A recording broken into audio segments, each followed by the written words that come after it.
In Temple, Texas, Mary Lew and David Quesinberry wanted a garden, not a lawn. They didn't want see it all at once flat dimension either. We moved here in 1998. It was a long, flat, narrow lot with cedar elms and probably about 3 live oaks.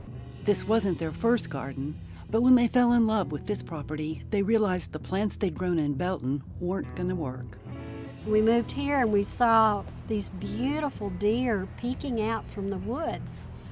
And they had just had these huge racks, and we were so excited. And we had a herd of 27 deer when we moved here. Rather than fence out the deer, they went for plants that usually are safe from nibbling. We hate fences. So we wanted a living fence or a screen, and so that's what we did all around the property, was just to, we'd have little seedlings come up of yopons, and we'd just plant them.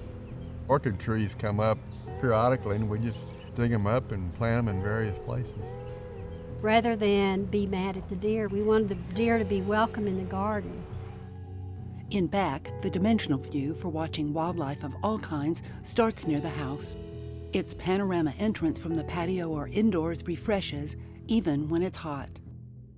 Seasonal changes join perpetual structure. Musicians tune up in the shady cove. When Mary Lew and David saw this group of trees for the first time, they knew at once that it was the perfect spot for a picnic table.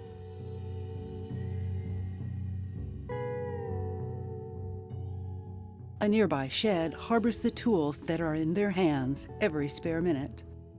A decomposed granite pathway separates the cove from sunnier gardens. To frame the property with evergreen and deciduous trees and shrubs, they frame textures and colors with wildlife attraction all year. Perennials join self-seeding annuals. Moving around the bed, they change perspective with the first berm they built. That garden evolved because there's no water back there. And the land back there was just flat. Don't like just flat land. A dry stream deflects crazy rain, but mainly it simply adds to the charm.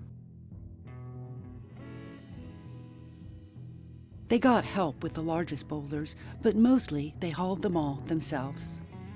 The family calls it Grandpa's garden. But they didn't stop there. We were just going to have one berm back there.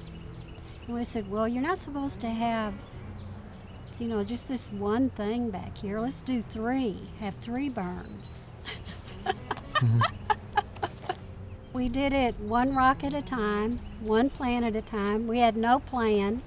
Yeah. It was like playing. Let's pretend, like when you're a kid, let's pretend, let's do this way. And then the other one will go, yeah, well, what if we do this? And we just kind of knock ideas off of each other, and basically around maybe one plant. What if we, you buy this plant, what are we going to do with it? Yeah, and we buy plants and don't know what to do with them after we get them home. That was all mowed. It would take hours and hours to mow it. This is so silly. Along with habitat and food for wildlife, they make sure there's water too. Their plants don't need much, but the creatures do. People ask, what do you do about pest control? You don't need any pest control. If you have water, you have the birds. The birds take care of everything. I came out here one night.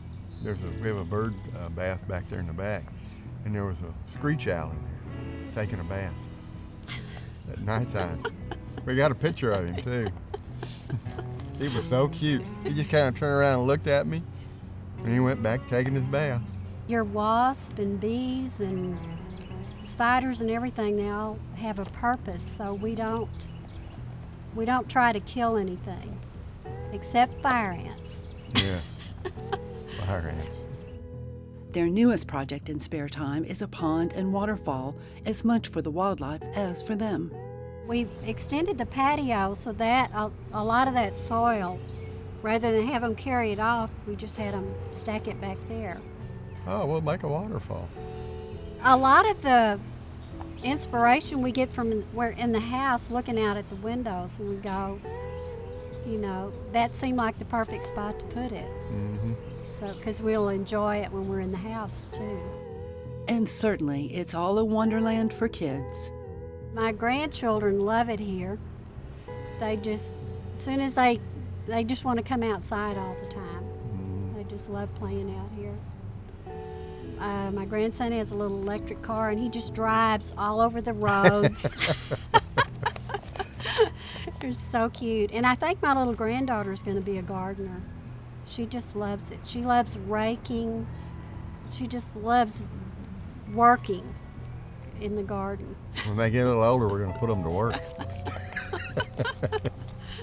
In front, they changed the formerly dull dimension with multiple hardscapes, destinations, and plants formal and casual.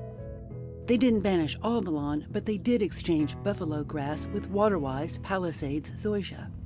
Originally, we had buffalo out there, but when they put the grass in, there was some little sprigs of Bermuda in the dirt.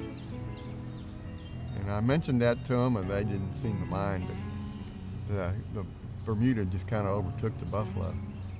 In an alcove, they didn't swamp it with shrubs when they replaced the grass. Instead, they made it a cozy viewpoint. When we first moved here, we had grass from the house to the street. And we built beds all around that area to get rid of the grass. And we just thought it looked prettier. It's just boring just to have, you know, grass from the house to the street. Yeah, we just have those little islands of grass. You have to have the grass to let your eye rest. If it's too wild, you get tired.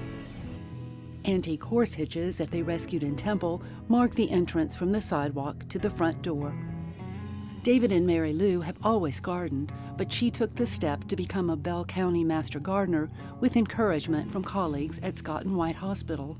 It's wonderful to be around people that are just so excited about nature and plants. Are Mary Lou and David finished? Oh, probably not. It's just like a painting. You just want to keep making it pretty.